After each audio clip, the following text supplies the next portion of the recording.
В этом году предприниматели города Покровска вышли с инициативой о государственном, вернее, муниципально-частном партнерстве и, соответственно, своей помощи по организации здесь, на этом месте, аллеи памяти.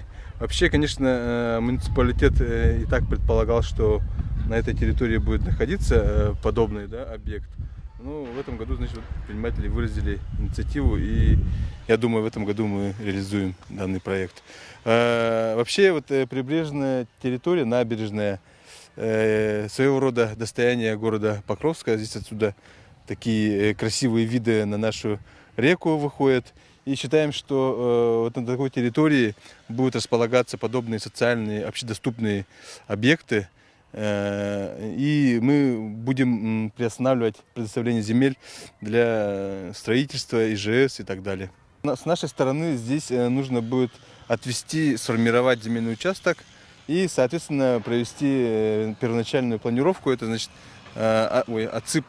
отсыпать данную территорию грунтом. В настоящее время здесь у нас отсыпано камнем.